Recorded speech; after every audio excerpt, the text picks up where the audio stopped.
Hey there, Twisters. So for today's video, we're going to talk about the burning question facing every NHL team as we're now just a couple months away from the 2022-23 regular season. So I want to know your thoughts about your favorite team down in the comments down below. What is the burning question going into this year, right? What is sort of the X factor for your team's success in this upcoming season? So sound off down below. And without further ado, let's get into this. And I've done this alphabetically, but in reverse. So we'll show some love for the Winnipeg Jets first. All right, so we'll start with the Winnipeg Jets, and how much longer will Pierre-Luc Dubois be a Jet? So he signed a one-year extension, but there was an interview with his agent in which he said that Dubois would actually be interested in playing for the Canadiens one day.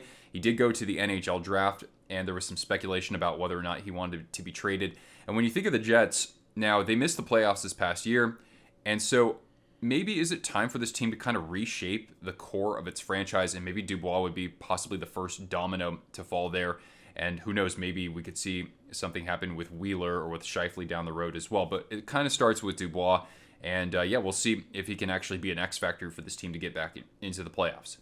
For the Washington Capitals, what if Nicholas Backstrom can't stay healthy? So a lot of people will say, well, they brought in Dylan Strome. And when you look at their center depth, Kuznetsov, Strome, I almost said Stone there. And then you have Lars Eller. That's pretty good, right? Now, Strome, 57 points is the most that he's had in a season. That's still very good. And he is just entering the prime of his career. But even so, I think that with Backstrom, it's not just about this year. It's also beyond as well. He's got 3 years left at $9.2 million annually. So will we see this kind of being the audition for Strome to be the future second-line center going forward? And will he actually help the Caps continue to make the playoffs?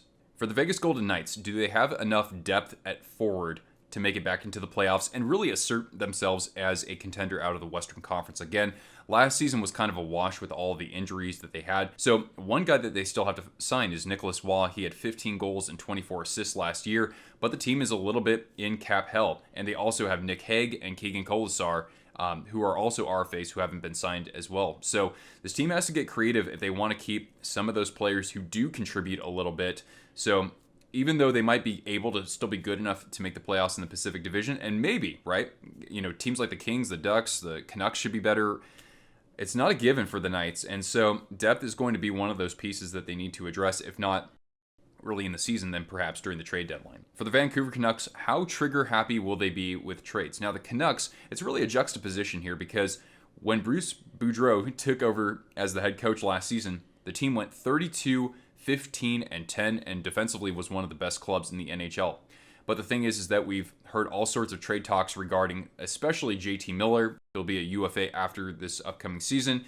You've got Connor Garland, who's on a great team-friendly deal. You have Tyler Myers and OEL, who haven't exactly performed up to par, but they have, you know, no trades and modified no trades and that sort of thing. So will we see the Canucks actually get aggressive if they're not able to sort of harness that magic that they had under Bruce Boudreau early? For the Toronto Maple Leafs, will Ilya Samsonov or Matt Murray kind of re-emerge as a number one goaltender? And if they share the net, can the two of them find enough consistency in their game? So these guys are coming off down seasons. Samsonov hasn't quite been the same since his rookie campaign or his kind of first full year in the NHL. He was decent in the playoffs, however, but he lost the net to Vitek Vanacek, and his goals saved above average last year, minus 12.5.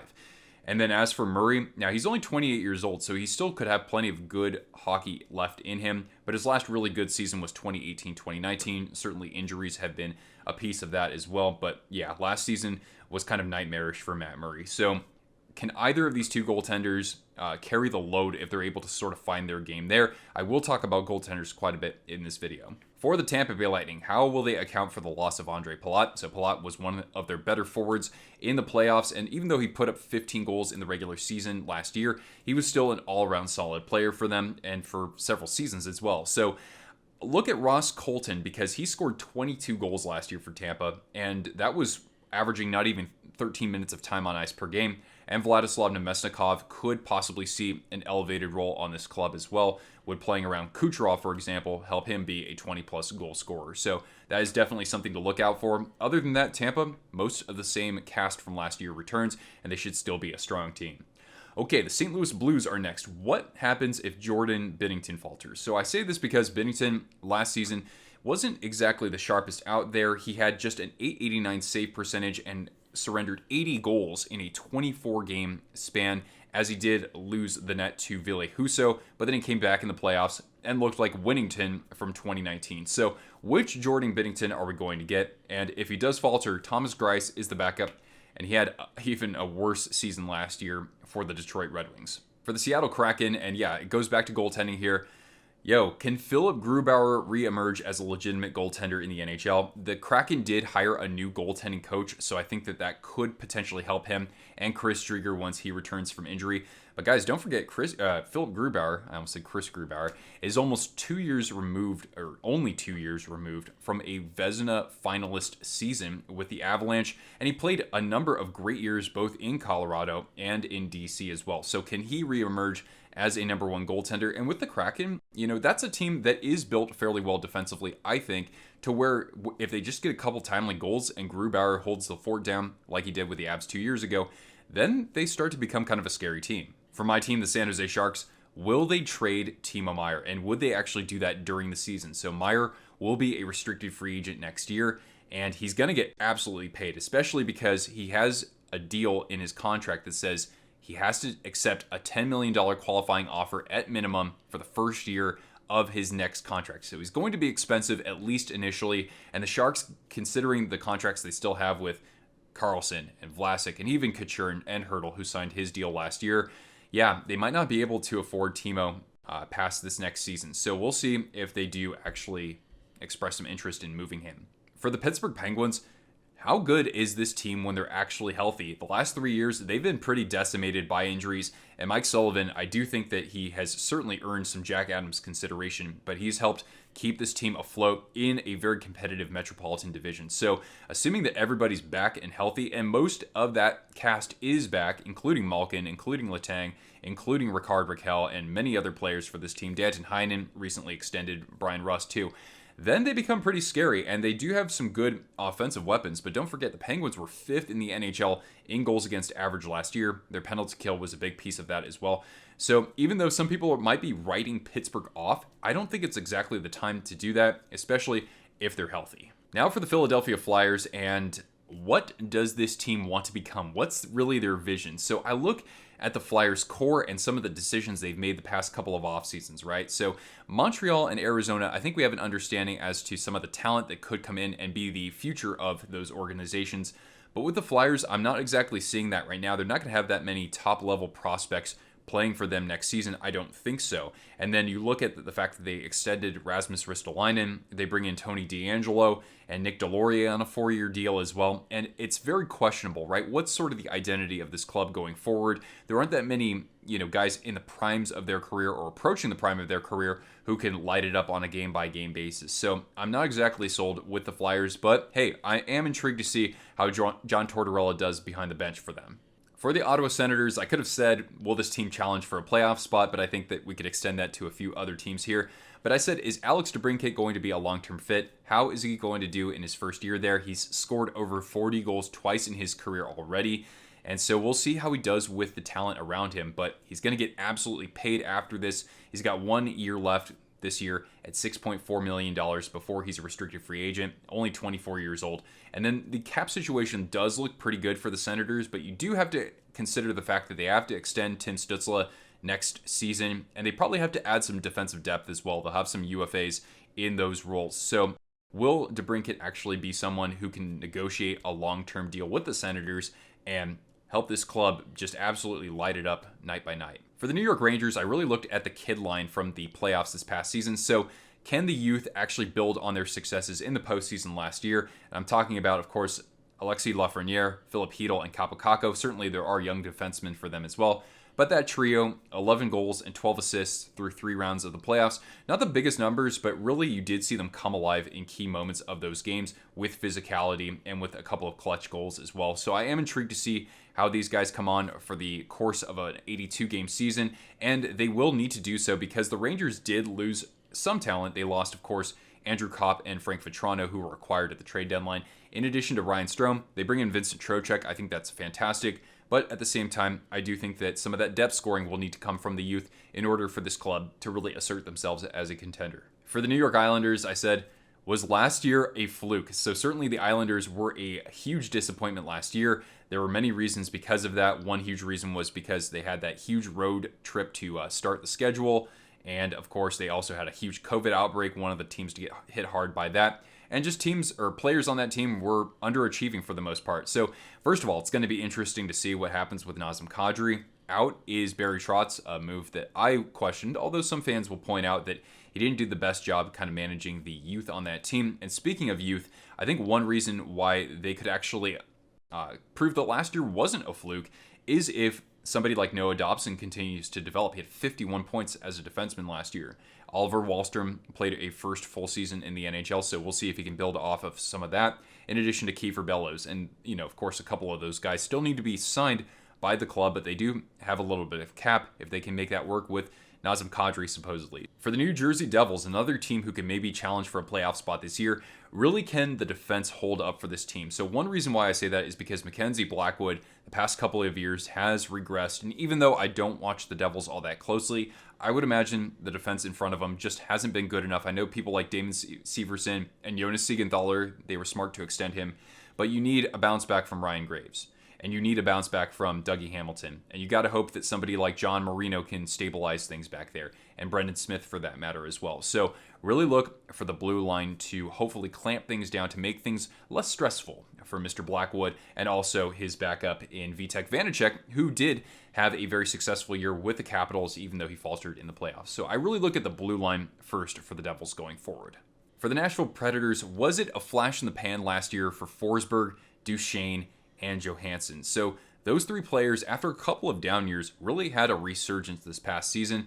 One huge reason for the Predators was because of their power play. Those guys really contributed quite a bit on the man advantage for Nashville as they moved up 18 spots on the power play year over year. So that was one thing that really did jump out at me. Now for Forsberg, he was in a contract year, so players usually perform quite well in those situations. But for guys who are getting a little bit later in their career, like Duchesne and Johansson, that was certainly a breath of fresh air. So if these guys do drop off a little bit, what will happen to Nashville's scoring capabilities? Yossi really put the team on his back offensively and defensively last season just to get them into the playoffs. That's how competitive the Central Division was this last year.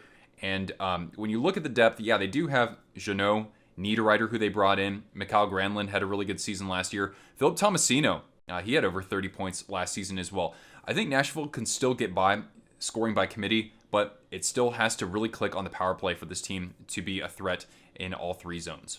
For the Montreal Canadiens, I could talk a lot about the young talent here, but really, Carey Price is where I want to direct your attention, because what's his future with the Montreal Canadiens as we approach this season and his career in the NHL? So really with Price, he's got 4 years left, counting this year, at $10.5 million annually. So certainly a team that eventually has to extend some of their young talent.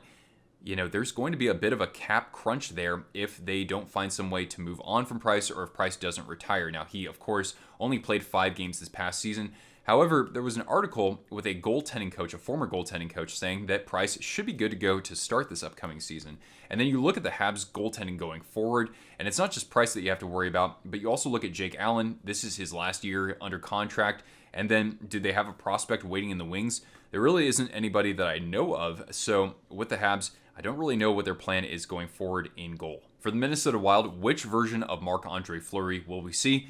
Fleury's just 2 seasons away from winning the Vezina Trophy back in 2021 with Vegas, but with the Wild, he was not particularly good, and I especially look at the playoffs as well. So for a guy who's getting up there in age, just how much of the load can he carry for the Wild goaltending? His backup is Philip Gustafsson, and he has only played in 27 games. Didn't exactly tear it up with the Senators last year. So even though they lost Fiala, I think the biggest question mark for the Wild right now is in net. For the Los Angeles Kings, if the youth step up, and I'm talking about Quentin Byfield, Arthur Kaliev, and Alex Turcotte, if he's able to get a lot of games under his belt as well. So if these guys step up, are the LA Kings actually a surprise contender in the Western Conference? So this past season, they made it into the playoffs, and this was on the back of Adrian Kempe and, of course, Anze Kopitar, Drew Doughty as well. Doughty gets hurt, and the team nearly wins a playoff series despite him being out the whole series. But really with that youth, some of these high-profile prospects for the LA Kings, if they're able to shine a little bit, even if that's in a third or fourth line role,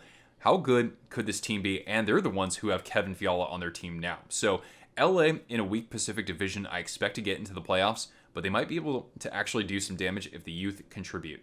For the Florida Panthers, this one's interesting. Can they still afford to outscore their problems? Now, the Panthers were only 12th in goals against average last season. That's actually better than I would have expected. However, with the Panthers, last year they were in this routine, this mindset. Hey, let's spot the other team 2 or 3 goals. And they kept having to come back, and especially late in the game, and they were able to do that just with an unstoppable offense. And I know they have Matthew Tkachuk, but they lost Jonathan Huberdeau. They lost Mackenzie Weegar, who I know some folks out there aren't big fans of his, but he does put points up, and his defensive metrics actually aren't all that bad. So really with the Panthers, can they still stay in that mindset of getting behind in games? They have a new coach. They've lost other talent. You know, guys like Duclair are going to be injured for a long time to start the season. Mason Marchment is out as well. So I don't necessarily think this team is as potent as they were in previous seasons. And so that is why I posed the question I did. For the Edmonton Oilers, how much of an upgrade is Jack Campbell in net? Is he going to be what sets them over the hump in the postseason, assuming they get back to the playoffs?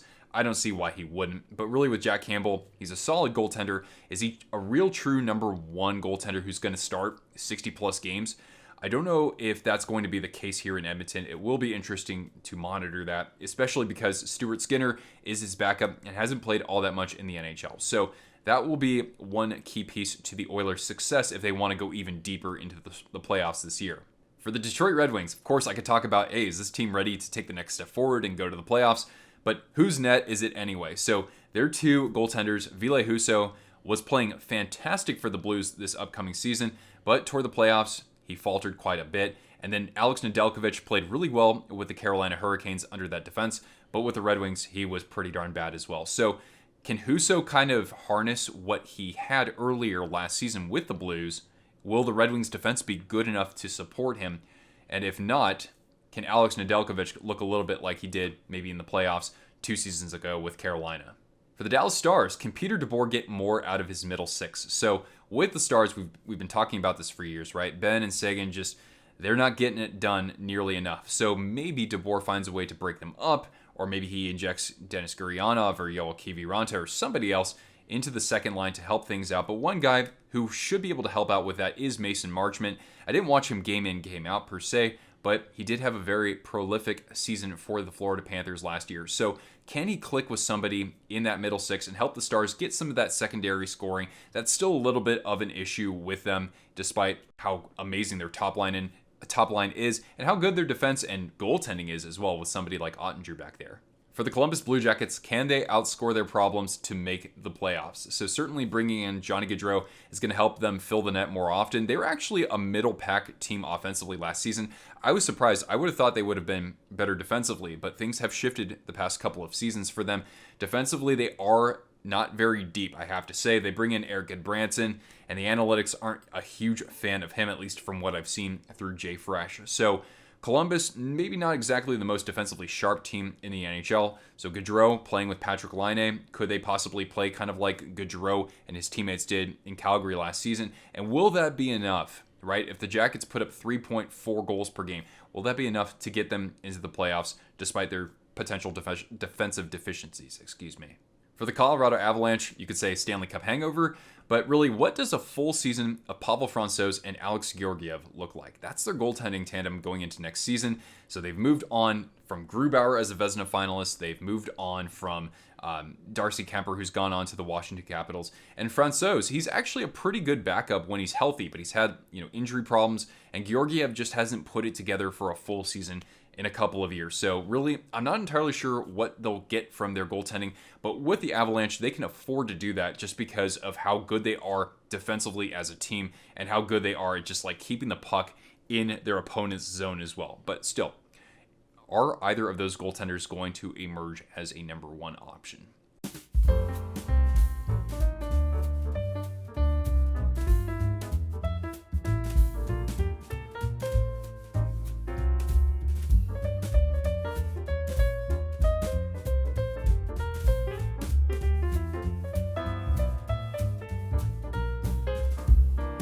The Carolina Hurricanes, can Jesper Kotkaniemi finally break out? Is this his season to do that? One huge reason why I asked that is because Vincent Trocheck, he was really good in Carolina, especially in the playoffs this last year. He is now in New York with the Rangers. So it might fall on KK's shoulders to sort of stomach some of that offensive workload for them on a second line, assuming that they don't want to put Jordan Staal up there, and Jack Drury just might not be ready for that sort of role just yet as well. So I will look at 82 for the Carolina Hurricanes this upcoming season to possibly have his best career season. For the Calgary Flames, I asked the question, does this team have enough finishers? So when you look at Calgary last year, 82 goals between Tkachuk and Gaudreau. Now, in comes Jonathan Huberdeau. He had 30 goals of his own last year, so certainly he'll create a lot of offense and he'll put the puck in the back of the net. But I also have to look at the depth for this team as well. The bottom six, not very much goal-scoring finish there at all. And I know that that's not entirely their role, but the thing is that you are missing some of that punch from last season up top. You need to get some of that down low as well if you want to challenge for the division, even if you're a really good defensive team like the Flames are. For the Buffalo Sabres, I asked the question, who are the real Buffalo Sabres? So, of course, Buffalo, they've been in the doldrums of the NHL standings for most of the past decade plus. But under Don Granato's first full season, this team wins 16 of their past 28 games. Tage Thompson has 38 goals. Jeff Skinner, a renaissance season with 33 goals. Can we expect that from them this upcoming season? Was it all a fluke toward the end of last year? It's going to be interesting, right? They still have some young, developing talent in their organization as well. Somebody like Owen Power should step in. Rasmus Dahlin, for all we know, he could be part of the Vezina conversation.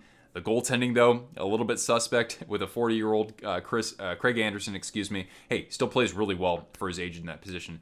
So it's going to be interesting to see if this team out the gate looks like that same club that had really sort of galvanized themselves in the locker room under Granato and also with Alex Tuch coming in as well. For the Boston Bruins, is the writing on the wall for a rebuild? So to start next season, Brad Marchand, Charlie McAvoy, and Matt Grzelcyk will be out because of injuries. I don't know exactly when they're expected to return. You also have to consider that Patrice Bergeron has not officially rejoined the team, so his status with the organization is a bit up in the air right now. And of course, we've also heard that David Krejci might have had some interest as well, but nothing has materialized as of late. So if the Bruins don't get off to a good start, they could really see themselves rebuilding. I think that that's certainly a possibility, as other teams in their division could potentially leapfrog them this upcoming season. And you also have to consider that David Pastrnak will be a UFA at the end of this upcoming season. So if the Bruins aren't looking all that hot, could they potentially trade David Pastrnak? There were certainly some rumblings and murmurs around that